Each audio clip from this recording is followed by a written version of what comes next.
আপোনালোকে বেয়া নাপাব যে আমাৰ বড়ো কথা এইটো মানে বিধানসভাত মানে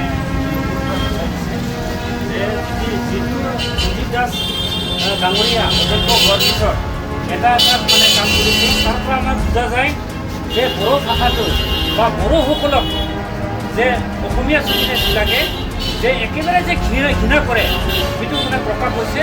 গতিকে আমিও ভাবিছোঁ যে আমাৰ বড়োলেণ্ড এৰিয়াত যে আমিও এছামিজ ভাষাটো আমি গুচাব বিচাৰিছোঁ বা আমি গুচাইছোঁ যে এইটো আপোনালোকে বেয়া নাপাব যে আমিও যেনেকৈ আঘাত পাইছে যে এই যে অসমীয়া ভাষাটো গুচোৱাৰ পিছত তেওঁলোকে কেনেকৈ আঘাত পায় তেওঁলোকে অলপ মানে তেওঁলোকে মানে ঘূৰি চাওক, তেওঁলোকে ভাবি চাওক যে এটা ভাষা এইচ চিডুল এছামিজ ভাষাও এইচ চিডুল পাইছে যে অসমীয়া মানে বড়োসকলৰ বড়ো ভাষাটো এইচ চিডুল পাইছে।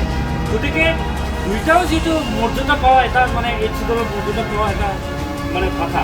গতিকে এই ভাষাটো আমি যে এছেম্বলিত অন্তত লঘুত থকাটো আমি বিচাৰিছোঁ যে ৰঞ্জিত দাস ডাঙৰীয়া অধ্যক্ষ হোৱাৰ পিছত যে এটা তেখেতে কাম কৰি আছে যে প্ৰথমতে তেখেতে আৰনাইটো গুচালে, তাৰপিছত যি মানে যিটো গুচালে তেখেতে কৰি আছে। তাৰ পৰা আমি বুজা যায় ৰঞ্জিত কুমাৰ দাসে বড়ো এণ্টি ট্ৰাইবেল ব্যক্তি তেখেতক আমি নিন্দা কৰিছোঁ যে আমি দুখ পাইছোঁ বড়োসকল হিচাপে। গতিকে যিমানখিনি আমাৰ বড়োলেণ্ড এৰিয়াত যে অসমীয়া ভাষাত লিখা আছে আমি সকলোকে আমি ঘূৰাই পেলাম।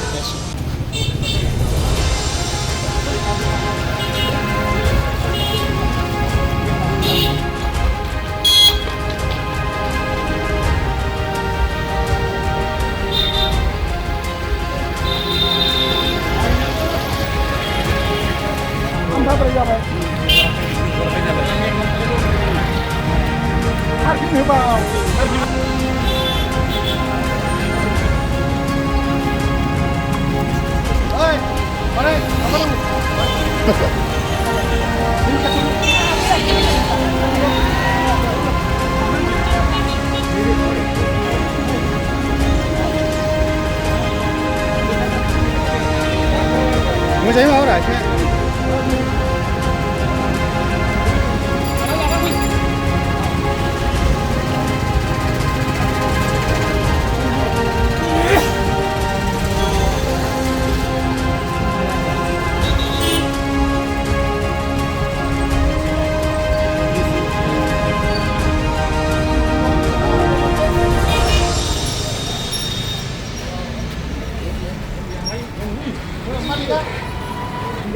Murah.